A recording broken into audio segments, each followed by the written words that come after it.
the first time I met him was so funny because he completely humiliated me in front of like 40 people. Bob did? Yeah. And so if anybody ever, if Bob Jones likes you, he's passed on to be with the Lord, but if he liked you, he's a really funny guy, man. He's like a country prophet from Arkansas who had a crazy, funny sense of humor. And if he liked you, he'd make funny or he'd talk trash or he'd do something. So my friend Jeff introduced me to Bob. And I meet him in the back of a green room, just a speaker's room. And there's like 40 people in there. They all want to meet Bob. And so I'm kind of like in line. And he starts praying for people. And he's going down the line.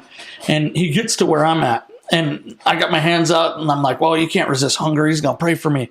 And he slaps my hands and goes, sit down, boy. The anointing's gone. And I look so stupid in front of like 40 people that I don't know. And so then he goes over to this table and picks up a piece of chicken, starts eating it, and I can hear him going, and he's like laughing at me. And so then I feel like the dumbest guy, man. So I sit down and then I start going through all these thoughts. I'm like, oh God, am I in sin? Like, forgive me, Lord, for seeking a man and not you. Right. And so then I'm like, all right, I'm just going to leave. I've humiliated myself. And as soon as I touch the doorknob, he goes, come here, boy, the anointing's back. And I'm like, what? And he puts his chicken down. And no joke, dude, doesn't even really like wipe his hands, and he comes up and he goes, give me your hands. And I give him my hands and he's got my hands like this, and he goes, you smell that, boy?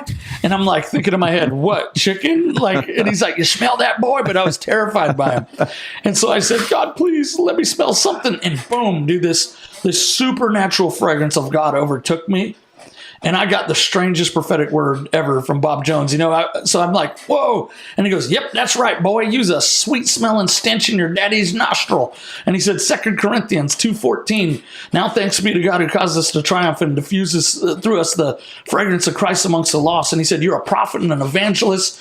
And there's an apostolic calling on your life. And for the rest of your life, you're going to lead people to Jesus. And he gave me this word that I'm in right now, that I'm living in, and said I was a new breed and the whole thing. And so it was funny because I went from like being humiliated. Now everybody's like, dude, you got a word from Bob Jones. Pray for me. So it was, that was my first time meeting Bob. And after that, I did maybe 10 different conferences with him before he went home to be with Jesus. And every time, it was like a different lesson hanging out with him.